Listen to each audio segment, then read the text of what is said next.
plaisir de vous présenter le prochain conférencier, Pierre Sainte-Marie. En fait, je me suis rappelé que je le connais depuis plus de 35 ans. En fait, il a commencé peut-être sa carrière plus ou moins en même temps que moi au ministère des Affaires municipales à Québec. Puis après ça, on s'est un peu perdu de vue. En fait, on s'est revus, mais on n'a plus travaillé ensemble. Pierre a beaucoup travaillé sur le premier plan d'urbanisme de la Ville de Montréal qui a été publié, adopté en 1992. Et ensuite de ça, sa carrière a pris différentes tangentes, mais dans les dernières années, il est le responsable. En fait, je crois que le titre exact, c'est chef de division des grands projets à la Ville de Montréal. Et Pierre va nous entretenir d'un des grands projets dont Sylvain Ouellette a parlé, en fait, qu'il a évoqué ce matin sans le présenter vraiment, le projet Bonaventure, qui est un projet d'entrée de ville qui est assez intéressant. C'est que je lui laisse la parole. Merci.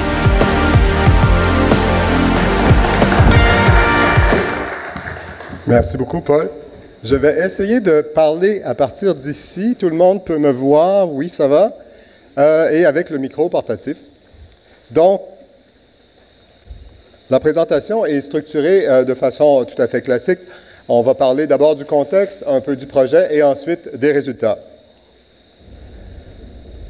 Quelques mots sur Montréal. En fait, peut-être que plusieurs d'entre vous connaissez la ville. C'est donc, la ville occupe plusieurs îles dans l'archipel de Montréal. Le fleuve Saint-Laurent est ici au sud.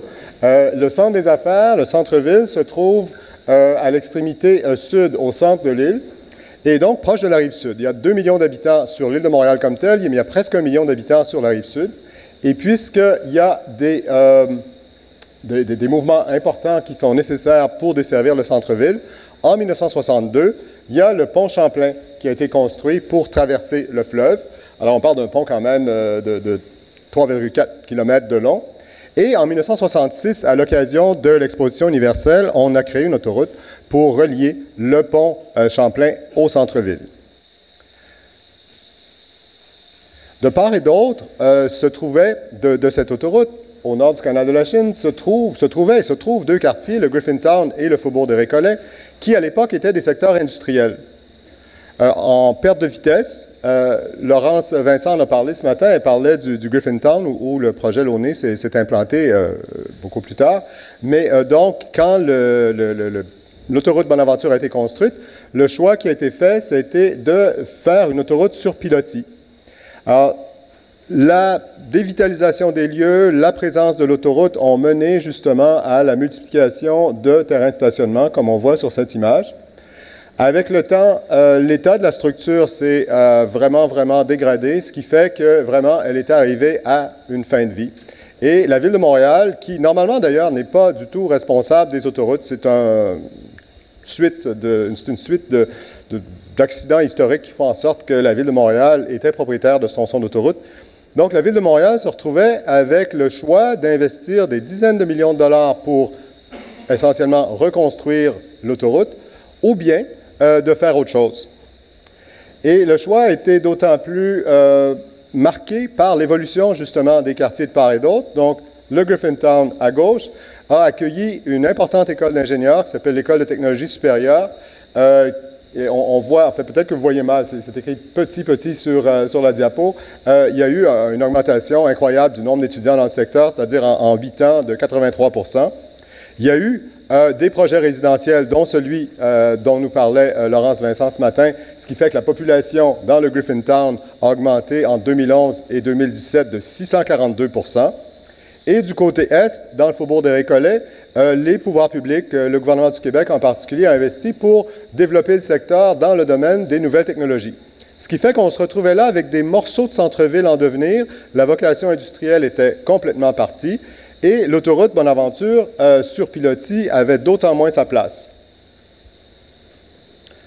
La Ville, donc, en 2011, a pris la décision stratégique de démolir ce tronçon d'autoroute. Et en termes d'aménagement, c'est d'autant plus significatif que l'autoroute, bien sûr, permet l'accès au centre-ville, mais permet également d'accéder à une autoroute qui relève du gouvernement du Québec et qui traverse le centre-ville en souterrain d'est en ouest. Il y avait donc une situation de circulation continue pour les véhicules depuis le pont Champlain jusqu'à l'autoroute Ville-Marie vers l'est ou vers l'ouest. La Ville, donc, a décidé de rompre cette continuité autoroutière et de dire, ben non, pour le tronçon d'autoroute qui nous concerne, la circulation, désormais, se fera au niveau de la rue. Et le passage des véhicules, donc, se fera entièrement de façon urbaine.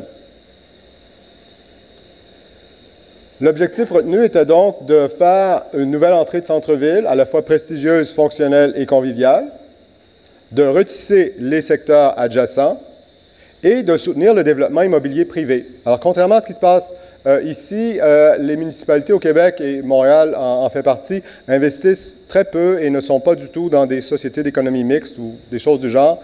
La Ville s'occupe essentiellement du domaine public. Il y a des exceptions, mais la Ville s'occupe essentiellement du domaine public et on laisse le développement immobilier se faire par le secteur privé. Donc, l'idée, c'était effectivement, parmi les trois objectifs du projet, de soutenir le développement immobilier qui s'était déjà amorcé de part et d'autre, mais de le soutenir pour créer une continuité urbaine dans le secteur. Parlons du projet. Le premier défi, c'était celui, bien sûr, du transport. Alors, il n'était pas du tout question de faire comme à Boston, de faire une autoroute souterraine pour accueillir les débits de circulation. L'idée, c'était vraiment d'accueillir la circulation au niveau du sol. Et cela inclut le passage de 1000 autobus par jour dans chaque direction. Parce que, bon, là, les choses ont évolué depuis, mais au moment où le projet était en conception, en gestation, il y avait donc ce lien important entre la Rive-Sud et le centre-ville qui générait tous ces mouvements d'autobus qui, d'ailleurs, à l'époque, passaient dans le secteur devenu résidentiel, en plein devant le projet Launay dont Laurence nous parlait ce matin. Ce qui a été retenu, après toutes sortes de modélisations informatiques, ça a été très long, ça a pris 2 ans, c'est quelque chose qui a l'air tout simple, c'est-à-dire qu'on fait une voie réservée pour les autobus à droite sur la rue qui s'appelle Duke, ou qui s'appelait Duke, une voie réservée à droite, sur la rue de Nazareth qui s'en va vers le sud, avec une particularité parce que les autobus doivent aller au terminus qui est juste en dehors de la carte, là où vous voyez la flèche. Donc, les autobus doivent tourner à gauche à la rue Notre-Dame. Donc, la modélisation nous indiquait que les temps de transport de bus seraient maintenus, mais même améliorés avec ce système-là par rapport à la situation antérieure. Mais non, les temps de déplacement des véhicules privés ne seraient pas maintenus, mais il a été jugé que cette augmentation des temps de parcours pour les véhicules automobiles privés était acceptable. On a également amélioré la circulation des vélos dans le secteur. Vu le débit des autobus dans les voies réservées pour autobus, il était impensable d'autoriser des vélos dans les mêmes voies. Donc, en fait, on a aménagé des voies sur les rues parallèles. Ici, la rue Prince, de l'autre côté, la rue Anne, et avec une voie est-ouest sur la rue William. Alors, il y a des plans pour faire plus dans les années à venir, mais ça, c'est ce qui a été aménagé à temps pour l'inauguration, je ne l'ai pas dit, qui a eu lieu en septembre de l'année dernière. La situation pour les piétons n'était pas particulièrement conviviale. Les trottoirs variaient d'une largeur de 1,5 à 3 mètres. C'était sincèrement un peu n'importe quoi. On a fait des trottoirs uniformes de 6 mètres de largeur avec un alignement d'arbres et des plantations au niveau du sol. Et on est très content de voir que les débits piétons ont beaucoup augmenté. On a fait des comptages cet automne et on est de l'ordre de 1000 piétons à l'heure à la période de pointe du matin. Les lieux publics. On voit ici 2 rayons autour du projet, un rayon de 400 mètres et un rayon de 800 mètres, donc à peu près 5 minutes de marche et 10 minutes de marche. Ce qui est en vert sur l'écran, ce sont les lieux publics qui existaient avant qu'on aménage le projet. Et ce qui est en mauve, ce sont les lieux publics privés, enfin de propriété privée, mais qui sont accessibles au public, par exemple des esplanades devant des gratte-ciels. Mais on voit bien que dans un rayon de 400 mètres, il y avait à peu près rien. Et même dans un rayon de 800 mètres, il n'y avait pas grand-chose non plus. Évidemment, ça s'explique par le fait que les secteurs avaient été industriels préalablement, mais bon, ils ne l'étaient plus. Et il y avait donc un grand déficit en lieu public qu'on a comblé justement en utilisant l'espace dégagé par la démolition de l'autoroute pour aménager une séquence de lieux publics qui font au total 24 000 mètres carrés. Alors, ça se compare, si on regarde la place des terreaux fait 7 000 mètres carrés, donc c'est un peu plus de 3 fois la place des Terreaux. C'est plus grand que le jardin du Palais Royal à Paris, qui fait à peu près 20 000 m². Mais c'est plus petit que ce qui s'est fait à Boston avec le Big Dig, où là, on a construit une autoroute, pour ceux qui connaissent le projet, on a construit une autoroute en sous-sol pour remplacer celle qui était sur pilotis, et on a fait un chapelet de parc en surface. C'est un projet complètement différent du nôtre. Il y a un concept d'aménagement qui a été développé par notre équipe. L'équipe, en fait, est composée, on fait des grands projets à la Ville de Montréal, mais en fait, on gère des grands projets. Donc, on fait affaire avec des privés pour faire les plans et devis. On fait affaire, bien sûr, avec des firmes de construction pour construire les travaux. On fait affaire avec des privés pour surveiller les travaux. Et notre travail, essentiellement, c'est de coordonner tout ça, de gérer le projet, mais aussi d'élaborer les grands concepts de base. Donc, il y a un grand concept qui sous-tend l'aménagement des lieux publics. Vous le savez, en Amérique du Nord, les rues sont organisées sur une trame orthogonale, mais à Montréal, bon, dans l'Ouest, c'est différent. Les rues sont vraiment en damier. À Montréal, ce n'est pas le cas. Les îlots sont allongés et ils ne sont pas réguliers, c'est-à-dire que parfois, le sens long est dans le sens nord-sud, parfois, il est dans le sens est-ouest, et ça crée donc une particularité dans la trame urbaine qui, justement, arrive dans notre site. Vous voyez que les îlots ici au sud sont dans le sens nord-sud, ici sont dans le sens est-ouest. Donc, on voulait s'assurer que dans notre lieu public, cette particularité-là se reflète. On souhaitait avant tout verdir le site et non pas le minéraliser vu l'espace vert qui est si peu présent dans le secteur. On souhaitait un certain jeu de topographie. Rien de trop prononcé pour que les gens se sentent mal à l'aise, craignent qu'il y a quelqu'un derrière le monticule.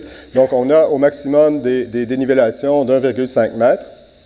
On voulait aussi une séquence de points d'intérêt. On a, par exemple, dans le projet des équipements d'exercice, on a des jeux pour enfants, l'idée des tables de ping-pong. L'idée, c'est de créer des raisons pour que les gens se rendent justement dans les lieux publics. Et finalement, on voulait que l'ensemble soit vraiment structuré avec des œuvres d'art monumentales à chaque extrémité et unifié par un grand passage central. Alors, voici ce que ça donne. Les deux seuils, donc, correspondent au point bleu. Et du côté sud, on a une œuvre d'art d'un artiste espagnol qui s'appelle Jaume Plensa, qui est en fait un prêt à long terme d'une famille de mécènes montréalais. Et du côté nord, on a une œuvre d'art qui découle d'un concours pan-canadien, et c'est le hasard des choses qui a fait que c'est un Montréalais qui a remporté le concours. Et c'est une œuvre qui est interactive. Et donc, vous voyez qu'il y a des escaliers qui permettent aux gens de monter. Et en fait, on est nous-mêmes étonnés de voir combien les gens montent pour se prendre en photo en haut de la sculpture. Entre les deux, comme j'ai dit, il y a une allée qui ressemble à cela. Alors, personnellement, j'aurais souhaité qu'elle soit plus rectiligne, mais le designer urbain dans l'équipe, l'équipe est composée essentiellement de 2 urbanistes et de 2 ingénieurs et d'un contrôleur de projet, donc de 5 personnes et de moi-même qui les encadrait. Donc, le designer urbain dans l'équipe disait « l'espace est restreint, ça va être plus intéressant, ça va donner plus de volume, si on peut dire, si l'allée est un peu curviligne. » Donc, c'est ce qui arrive. Et on voit à gauche un lien unificateur qui est un grand banc en béton qui est composé en fait de 4 types de modules différents. Ces 4 modules-là permettent donc toutes les courbes qu'on voit. Et l'idée, c'est donc de relier l'ensemble des îlots avec ce grand banc en béton. C'est le seul élément qui a été fait sur mesure dans le projet. On voulait s'assurer que le projet soit durable au sens premier du terme, c'est-à-dire qu'on a pris partout pour le reste des éléments de mobilier qui avaient été éprouvés ailleurs. Donc, qui fonctionnent à Montréal. On a des contraintes de climat épouvantables. L'hiver, c'est pas tant qu'il neige, c'est qu'on déneige. Et les déneigeurs sont pressés d'enlever la neige et ils font pas attention aux aménagements. Donc, ce qu'on a retenu, effectivement, ce sont des équipements qui avaient fait leurs preuves. Et l'originalité du projet, à part donc le banc de béton, réside justement dans la combinaison qu'on en a fait. Une idée, oui, je pense que vous pouvez voir les couleurs, j'espère, de la répartition des usages avant le projet. Donc, vous voyez au centre qu'on avait 60% d'espace au centre et dans les rues qui étaient en fait des voies de service d'autoroute de part et d'autre. Donc, 60% de la largeur qui était utilisée par la circulation automobile. Il y avait des espaces absolument inutilisables de part et d'autre de l'autoroute et un petit 10 % de chaque côté pour le transport actif qui correspondait au trottoir. Une fois le projet réalisé, on a en fait inversé la situation. Donc, on voit qu'il y a maintenant les lieux publics au centre, il y a les trottoirs élargis dont je parlais. Au total, ça fait 65 % de la largeur. Les véhicules motorisés privés, la circulation automobile se fait sur 25 % de la largeur et les voies réservées aux autobus correspondent à 10 %. Les travaux ont commencé, se sont échelonnés de 2011 à 2017. La première partie des travaux n'était pas très spectaculaire puisqu'en fait, on a changé toutes les infrastructures. Il y avait, toutes sortes de choses. On a retrouvé, pour nous, c'est très vieux, on a retrouvé des égouts de 1870 en briques voûtées. C'était joli, mais c'était un peu risqué. Il y avait une conduite d'aqueduc de 1901 qui n'avait jamais été changée non plus. On a tout changé. L'idée, c'était donc de réduire les risques de bris et d'intervention sur le secteur une fois que l'aménagement serait complété. On a démoli l'autoroute, on l'a grignotée. Élément intéressant en termes environnementaux, en fait, le béton comme tel a été concassé sur place et 95 % a été réutilisé pour construire les remblais dont on avait besoin du côté sud pour se raccorder au reste de l'autoroute qui est fédéral et qui, lui, demeure. C'est-à-dire que, ça, je ne l'ai pas mentionné, le gouvernement fédéral, pour sa portion d'autoroute, donc entre le pont Champlain et le canal de la Chine, a pris la décision complètement inverse de la nôtre, c'est-à-dire de reconstruire. Donc, nous, il fallait se raccorder, évidemment, au niveau de l'autoroute fédérale, du niveau de l'autoroute fédérale au niveau de la rue avec des remblais, et on a utilisé l'autoroute concassée. En fait, 95 % de l'autoroute concassée, du béton concassé a servi à ces remblais-là. En 2017, l'année dernière, donc, on avait complété l'aménagement de voirie et on a procédé à l'aménagement des parcs. D'abord, il a fallu décontaminer les sols parce qu'avant l'autoroute de 1966, il y avait eu des usages industriels, donc des déversements, toutes sortes de trucs dans le sol. C'était pas dramatique, ça nous a coûté à peu près 5 millions de $. Il y a certains sites où c'est bien pire. Mais puisqu'on faisait un parc, évidemment, il fallait avoir un site vraiment impeccable. Donc, je l'ai mentionné, au total, ça fait 2,4 hectares de nouveaux lieux publics. On a planté 300 arbres et 30 000 arbustes et vivaces. Alors, voici un peu la séquence des travaux. En fait, les choses se sont mises, je pense que c'est un mot québécois, à débouler, donc à aller très rapidement à partir de 2015, quand on a démoli l'autoroute. Donc, il y a eu cette longue période où on changeait les infrastructures, puis les gens disaient « Mais qu'est-ce qui se passe avec le projet Bonaventure? » Et puis là, tout à coup, ça s'est accéléré. Et effectivement, l'inauguration a eu lieu le 6 septembre l'année dernière, à l'occasion du 375e anniversaire de la Ville. Et on est très content d'avoir respecté le budget également de 141 millions de $, donc ça fait à peu près 94 millions d'euros. Des images maintenant, avant-après. Alors, vous voyez donc l'autoroute qui était là sur Pilotis et qui se poursuivait jusqu'à la rue Notre-Dame. Et il y avait une sortie ici vers la rue Wellington. La rue Wellington, c'est cette rue-là transversale. Alors ça, c'est la situation en 2011. Et voici la situation maintenant. Donc, l'autoroute maintenant se termine à la rue Wellington et vous voyez à gauche le seuil sud avec la sculpture. Voici une autre prise de vue vers le nord, celle-là. Donc, depuis la rue Wellington vers le nord, remarquez le dôme ici de la cathédrale. Et voilà, c'est donc exactement au même site avec une vue dégagée vers le centre-ville. Ça ne marche plus. Merci. Ça, c'est une vue vers le sud, toujours de la rue Wellington. On a ici, on appelle ça chez nous un moulin à farine, donc une usine de farine. Et voilà l'usine de farine et le parc qui est dégagé. On est très content que, justement, le dynamisme immobilier soit au rendez-vous. Alors, les bâtiments colorés, je n'irai pas dans le détail, mais correspondent à des projets qui se sont faits soit en 2011 et 2017 ou qui sont présentement en construction ou bien qui sont annoncés, pour un total de plus de 2 milliards de $ d'investissement en termes immobiliers. Et bon, on a bon espoir que les choses vont se poursuivre dans les années à venir. On est très heureux aussi que le projet soit reconnu avec différents prix. notamment aux certifications. Laurence Vincent parlait ce matin de LEED, qui je ne pense pas est appliqué en France. Le pendant pour les lieux publics de LEED, c'est Sites, et le projet Bonaventure est le premier au Canada à se voir accorder une certification Sites, donc comme quoi les aménagements paysagers ont été conçus et réalisés dans un mode écologique. Et les autres prix portent sur différents aspects du projet, la gestion des parties prenantes, le design urbain, l'aménagement comme tel de voirie, et aussi un prix de l'International Downtown Association par rapport à l'impact de notre projet sur la revitalisation ou la consolidation du centre-ville de Montréal. En conclusion, on va vous présenter une petite vidéo qui dure 90 secondes et qui va vous donner une idée de l'atmosphère des lieux.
Voilà, merci.